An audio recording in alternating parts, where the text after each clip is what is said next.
السلام علیکم. عبدالقیوم خان کنڈی اپنے نئے کالم صدر بائیڈن کی خارجہ پالیسی کے ساتھ آپ کی خدمت میں حاضر ہوں. امریکی صدر جو بائیڈن کے انتخاب کے بعد توقع یہ تھی کہ وہ صدر اوباما کی خارجہ پالیسی کو ہی دوبارہ شروع کریں گے. یہ توقعات اس لیے تھیں کہ صدر بائیڈن کی خارجہ پالیسی کی ٹیم تقریباً وہی ہے جو صدر اوباما کی حکومت کا حصہ تھی. امریکی خارجہ پالیسی دونوں بڑی سیاسی پارٹیوں کے باہمی صلاح اور مشورے سے تیار ہوتی ہے اور اسٹیبلشمنٹ کی رائے بھی اس میں شامل ہوتی ہے. یہی وجہ ہے کہ امریکہ کے بین الاقوامی تعلقات ملکی مفادات کے مطابق چلتے ہیں اور صدر کے بدلنے سے بہت زیادہ تبدیلی نہیں آتی. مثلاً وزیر خارجہ انتونی بلنکن نے یہ بات کہی ہے کہ چین، اسرائیل، تائیوان، بھارت اور بحر الکاہل کے معاملات پر صدر ٹرمپ کی پالیسیاں جاری رہیں گی. پچھلے 8 ہفتوں میں صدر بائیڈن نے یورپ کے ساتھ اپنے تعلقات میں اعتماد کو دوبارہ بحال کیا ہے. جرمنی سے جو فوجیں نکالی جا رہی تھیں وہ فیصلہ بھی مؤخر ہو چکا ہے. نیٹو کو ایک دفعہ پھر مضبوط کرنے کا ارادہ ظاہر کیا ہے، مگر جرمنی اور دوسرے ملکوں پر دباؤ جاری ہے کہ وہ دفاع کے لیے اپنے وسائل کو استعمال کریں اور اسے GDP کے 2% پر لے جائیں. موسمی تبدیلی کا پیرس معاہدہ جس پر صدر اوباما نے دستخط کیے اور بعد میں صدر ٹرمپ نے منسوخ کر دیا تھا، اسے دوبارہ قبول کر لیا ہے. اقوام متحدہ کی وہ ایجنسیاں جن سے امریکہ نکل گیا تھا، جیسے کہ انسانی حقوق کی کونسل اور عالمی ادارہ صحت WHO، اس میں بھی دوبارہ رکنیت بحال کر دی ہے. ان اقدامات سے صدر بائیڈن نے دنیا کو یہ پیغام دیا ہے کہ وہ انفرادی کی بجائے بین الاقوامی فیصلوں پر یقین رکھتے ہیں اور ان اداروں کو مضبوط کرنا چاہتے ہیں. امریکہ، جاپان، بھارت اور آسٹریلیا کے درمیان 4 ملکی تعلقات جو پچھلے 4 سال سرموری کا شکار رہے، انہیں بھی دوبارہ اہمیت دی جا رہی ہے. اس سلسلے میں امریکی صدر نے ان 4 ملکوں کے سربراہوں سے رابطے کیے ہیں.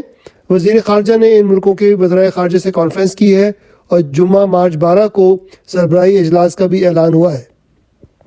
4 ملکی اتحاد کا محور تجارت، سفارت اور دفاعی اقدامات کے ذریعے چین کے ایشیا میں اثر و رسوخ کو کم کرنا ہے اور امریکہ کی اس خطے میں طاقت کو بڑھانا ہے. وزیر خارجہ اور وزیر دفاع اس مہینے جنوبی کوریا اور جاپان کا دورہ بھی کر رہے ہیں. صدر بائیڈن نے روس کو واضح الفاظ میں یہ پیغام دیا ہے کہ وہ وسط اور مرکزی ایشیا اور یورپ میں روس کی مداخلت کو تشویش کی نگاہ سے دیکھتے ہیں اور اسے مزید ڈھیل دینے کو تیار نہیں ہیں. اس بات پر زور دینے کے لیے امریکہ نے نارڈ اسٹریم 2 گیس پائپ لائن پر اقتصادی پابندیاں عائد کی ہیں اور جرمنی پر بھی زور ڈال رہا ہے کہ اس معاہدے کو منسوخ کرے. اسی طرح یوکرین، شام، لیبیا اور افغانستان میں بھی روس کے اثر کو کم کرنے کی کوششیں شروع کر دی گئی ہیں. اس وقت دنیا کی نظریں چین اور امریکہ کے درمیان ایک نئی سرد جنگ پر مرکوز ہیں. اس سلسلے میں صدر ٹرمپ نے جو اقتصادی اور فوجی اقدامات اٹھائے تھے، انہیں جاری رکھنے کا فیصلہ ہوا ہے. چین کے ارد گرد گھیرا تنگ کرنے کا بھی ارادہ ہے اور اس سلسلے میں 4 ملکی اتحاد کے علاوہ آسیان اتحاد اور تائیوان کو بھی استعمال کرنے کا ارادہ ظاہر کیا ہے. میانمار میں جمہوری حکومت کے خاتمے کو بھی اس نظر سے دیکھا جا رہا ہے کہ امریکہ کے اثر و رسوخ کو اس ملک میں کم کرنا تھا. میانمار کے فوجی جرنیلوں کو چین کی حمایت حاصل رہی ہے. چین کے ساتھ تعلقات میں ہانگ کانگ کی جمہوریت، سنکیانگ کے مسلمانوں کے حقوق، تائیوان کی آزادی اور جنوبی چین سمندر میں ان کی مداخلت اہمیت کی حامل ہے. پاکستان اور امریکہ کے تعلقات میں بھی نمایاں تبدیلیاں آنے کے آثار ہیں. چین اور امریکہ کی کشمکش میں پاکستان پر دباؤ ہوگا کہ وہ چین کو دی گئی مراعات کو کم کرے. اس سلسلے میں FATF اور IMF کے ذریعے بھی دباؤ ڈالا جا سکتا ہے. افغانستان میں ڈو مور کا بھی مطالبہ ہوگا. افغانستان کے معاملے پر ایک الہی کانفرنس کا عندیہ دیا گیا ہے جو ترکی میں ہونے کا امکان ہے اور اقوام متحدہ کے ذمہ یہ کام رکھا گیا ہے. میرا خیال یہ ہے کہ امریکہ افغانستان سے اپنی فوجوں کے انخلاء کے فیصلے کو مؤخر کر دے گا، بلکہ ان کی تعداد میں اضافہ ہو سکتا ہے. یہ کہا جا سکتا ہے کہ یہ فوجیں جنگ کی بجائے قیام امن کے لیے ہیں. ہندوستان اور ایران سے تعلقات میں بہتری کو اس معاملے میں افغانستان کے لیے استعمال کیا جا سکتا ہے اور پاکستان کے بجائے چابہار سے امریکی فوجوں کو کمک پہنچائی جا سکتی ہے. یہ کام ایک دن میں نہیں ہوگا بلکہ کچھ وقت لگے گا. افغانستان میں موجود فوجوں کے ذریعے امریکہ روس اور چین دونوں پر بھی دباؤ ڈال سکتا ہے.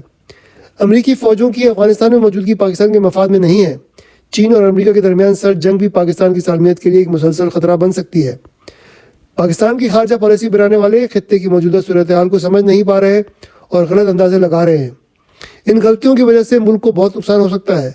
پاکستان کے لیے ضروری ہے کہ اپنے سیاسی، اقتصادی اور سماجی مسائل کو جلد از جلد حل کرے. یہ مجوزہ قومی سیاسی مذاکرات کے بغیر نہیں ہو سکتا. موجودہ نظام اس قابل نہیں ہے کہ بین الاقوامی دباؤ کو برداشت کر سکے اور ایک فعال خارجہ پالیسی پر کام ہو سکے۔ نظام میں بہتری اس وقت ملک کی سالمیت کے لیے سب سے اہم کام ہے۔ میں امید کرتا ہوں آپ کو ہمارا یہ کالم پسند آیا ہوگا اور آپ ہمیں اپنی رائے سے آگاہ کریں گے اور اس کالم کو اپنے احباب سے شیئر بھی کریں گے۔ کورونا کی وبا اب تک موجود ہے، احتیاطی تدابیر جاری رکھیں اور ویکسین کی لائن میں اپنی باری کا انتظار کریں۔ شکریہ۔